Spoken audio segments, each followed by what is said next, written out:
حيدر. اليوم احنا معزومين عند ابو سفيان. العزوم الناس يعزموا على ذبايح، على رز وعلى غدا وعلى دسومه، اليوم عزمونا على صوابين منظفات، ومثل يجزع ما مش خلق. محابط عمل. ايه الناس عيب عليك. وبسني من الشارع وصميل وكل شو عزمني على غدا ووجبه مأدي. يعني ابصر صوته وابصر كالبلاد ويلقى في جدار. حقك دخل في المكتب وعدوا ما جاء مش دسومه. اجى عجب الناس يقدموا صحون وقدموا صوابين ومنظفات ونرجس. محابط عمل. يا ابو حيدر انا تروحوا صابون للبيت بليل.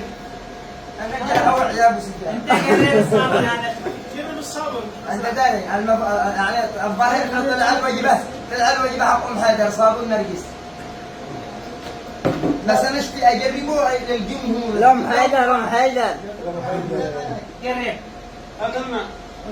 احنا شفناه بقعة الشمس حقك. يا ابو حيدر احنا شفنا بقعة الشمس حقك قلنا ننظف. خلي الناس نظفوهم. ملعقه من الصابون. خلينا نعمل. هات ماء.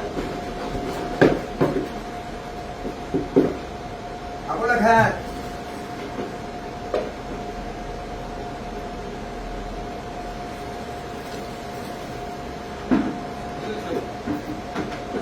بس اشتي اقول حاجه واحده. شوف الناس يصبنهم، النسوان يصبنين ويعمل لهم كفوف، هل هذا يضران؟ ما يضرش. براسكم. والله ما يضر. براس ابو سفيان. كما ايات النسوان حقنا يا محل طلع. هذا مرطب من البشر. مرطب من البشر. نعم يضر. قال لك من تقدر ابي سفيان فهو امن. على ما روينا مسموح. ها؟ ومن صبن بمسحوق نرجس حق ابو سفيان هو آمن. هو آمن. آمن بالجودة، آمن بكل شيء. شوف ما شاء الله على رغوة. ما شاء الله. رغوة. بالنسبه للصابون درجه. تمام. بس العقم بو خميس سطيتكم فجروا. هذا على ام حيدر بالبيت انا اعمل لكم في الجور. من عندهم من حيدر. البيت يا محل طبعا. بس عقم منظفات سائله مو هذا. هذا فيري. فيري. فيري نرجس. وفيري نرجس. وهذا زيتون. مطهر. ديبول. مطهرات يعني معقمات.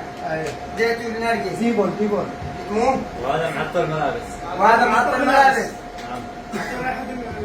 طيب كم منه اكبر كميه عندكم؟ 20 كيلو. ها؟ صابون الصابون 20 كيلو.